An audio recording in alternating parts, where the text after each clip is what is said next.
The Rock Station 97.7. It's the Grassroots Show. We're here every Sunday night from 7 to 8 o'clock, and we are visiting with guitarist Greg Marra and playing a little Swift Kick and Control Freak out of the first record, Collective Disorder. Tell us about Control Freak, Greg. Well, see, Control Freak has that same sort of vibe as the first one, where in solo passages there are a lot of notes, but at the same time there's that inherent melodic sensibility about it. Very cool, very cool. Good stuff. We'll be hearing from the new album coming up in a couple of moments here as well. Greg Marra joining us here on the Grassroots Show, and you've been able to come across a number of different musicians that you have jammed with, and it's a rather impressive list that have been surrounding your music, and in particular even in your studio working. Can you give us some of the names? I know you mentioned to us kind of a Lynch Mob connection. Oh, definitely. Yeah, I had some luck early on when I moved out here to meet some people, and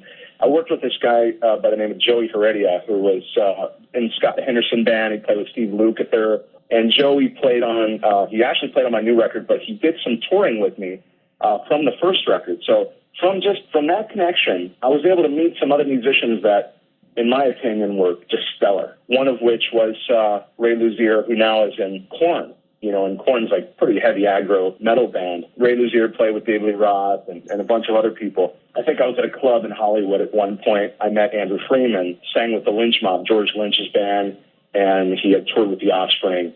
And Andy actually sang on all of the tracks on the new record. When you see Andy sing, and when you hear him sing, it's just, raises the hairs on your arm. So Andy sang on the new record, and have a couple other guys. Philip Bino came in. Philip played Steve Vai's band. He actually just did the most recent tour with Steve Vai. He played bass on a couple tracks. I don't know if I mentioned it, but Jimmy DeAnda was in this great band called the Bullet Boys. So Jimmy came and he tracked drums for 2 songs. And Jimmy is just one of those guys that's got that John Bonham pocket feel. Now, I'm curious, there was something that jumped out at me as I was kind of looking at your website and kind of, getting prepared to talk with you here today, Greg. And I'm a big fan of the Trans-Siberian Orchestra. And I guess, a couple of years ago, you did some touring around the LA circuit with somebody that was one of the singers on the touring band? Absolutely, yeah. Simon Mateus, who was a vocalist in the production, I don't know how many years ago, but it's within the last, I would say 10 years. We had this band that we were doing that was being funded so that we could develop the band. And a lot of times in LA, you'll have that, where you'll have just a group of, some cool musicians, couple names thrown in there.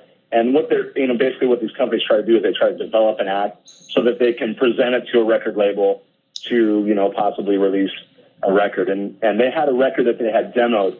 And so what we did was basically we went out and showcased the record.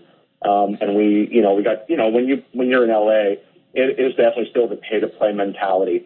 But the cool thing about this is that since we had song in the band and had such a momentum, we were able to sidestep the pay to play scenario. And we got to play all those cool LA Sunset Strip, shows that everybody talks about when you talk about Southern California. Very cool. Funny that you bring up pay to play, because we just did a show that Utah and I sat and kibitzed about for an entire hour about pay to play, the pros and cons. Oh yeah. As Utah said, we played good cop, bad cop. So, folks listening in, keep in mind, coming up a few weeks down the road, maybe in about a month, we're going to have a live show here. We're going to ask maybe some of you musicians out there to call in and give us your thoughts on that pay to play deal.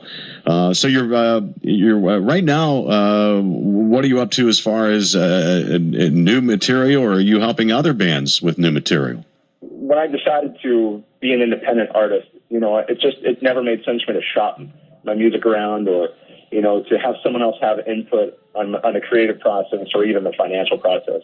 I've gotten to a place now where I've released 2 records on my own, and now I've started taking in new artists that I'm developing and releasing music. Some of the artists are very much a departure from, hard rock or, anything that even resembles, guitar music, let's say, or, heavy music. So some of the artists I'm developing are very, somewhat removed from that. And some of the other ones are Like I have this younger guy who's I think he's 16 or 17, an amazing guitar player that no doubt I'm sure the world will hear about soon. And I'm developing his, new record. And so, I've sort of taken a couple months off after I've released this CD. We did a bunch of press and marketing for this CD. And then, so as soon as the new year hits, we're going to start, sort of promoting it on the road. But yeah, I've been working a lot with other artists and we've released some stuff on iTunes, and it's definitely interesting, and it's kept me busy. Very cool. Tell me about the meeting up with Mike Delaney. You had a signature guitar created a couple of years ago, right? Absolutely. Yeah, Mike's great, man. Mike's a guy out of Atlanta, and Mike's been in the business many years.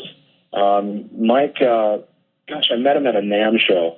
I've been doing these conventions, for the last 10 years. Mm-hmm. And, you get into a booth and whatever gear that you're promoting, you happen to be, string endorser or whatever it happens to be. You play in these booths, so it's a super loud convention. And at this particular year, I think it was 2007, something like that, Mike happened to be also representing his guitars at this booth. And I think I was endorsing a string company or something silly like that. And as I was playing his guitars and sort of figuring out the quality of his work, I realized that this guy is really an amazing luthier. Shortly after that, we started working on this guitar that takes into account all of the specs of my favorite guitars. And it's just an incredible guitar. It's morphed throughout the years. And, it's one of those guitars that no matter what, I'll always have it with me if I'm traveling or touring or whatever, just because it's so comfortable. It's exactly what I've always wanted. Very cool. Yeah, if you're a musician out there, boy, the NAMM festivals are the place to be, because you want to talk about, a list of all-stars that you'll have an opportunity to kind of, check out. Those are really, really cool. They usually last, a week long? NAMM in Nashville, it's a little bit smaller scale. That's, I think, like a 3-day weekend. Okay. And then California it's a big one that everyone talks about, the Anaheim Convention Center. Okay. And that one's like, I think it's 4 or 5 days. I usually try to just hit the weekdays because the weekends, it's a madhouse. I can imagine. But it's always cool checking stuff, out online that people have posted, and just the jams that happen, and, the interviews. It's a pretty cool deal. So. Well, your latest disc is called Foregone Conclusion, and you mentioned that you might be maybe doing a little national thing, sometime around spring or so, that in 2013, that we might be able to catch you out and about? Absolutely, yeah. We're looking at, I'm reassembling some guys, because, Andy's now doing the Dio thing, so he's not going to be able to sing for me, so that's one of those hard characters to find, so if I can find a great singer that can pull off what Andy's done on the record, that's going to be the hardest part of it. But I'm projecting, spring of 2013 to get out on the road and definitely promote this. Very cool. Let's talk about one of the songs from that album that Andrew Freeman is the vocalist on. Can you tell us a little bit about Meant to Be? Yeah, that was, that's just one of those straight ahead Alice in Chains kind of songs, and at the time that I was writing this record, Alice in Chains hadn't had an album out for many years, and I think I was kind of jonesing for that. And I'll write songs because I'm missing what my favorite artists used to do, and they're not putting that song out. So I'm like, I should write like an Alice in Chains kind of vibe song, and so that's what that is. You can kind of hear it, but at any rate, that's what I was going for. Awesome stuff, man. I'm a big Lane Staley and Jerry Cantrell fan, so I'm going to be sitting back enjoying this one, buddy. Cool, man. Greg Marra. Pleasure to talk with you, man. It was sweet when we made the connection here, especially our show is kind of in its infancy, if you will, because we kicked this off in July when the 97.7 went rock, and it's a real pleasure to have a Butler connection that is out in the major part of the music scene right now to be on our show and playing some of your stuff. It's great to make this connection. Cool, same here, man. It's great to hear that Butler has a rock station. We kind of feel the same. Yeah, we kind of feel the same way about that, Greg. No doubt.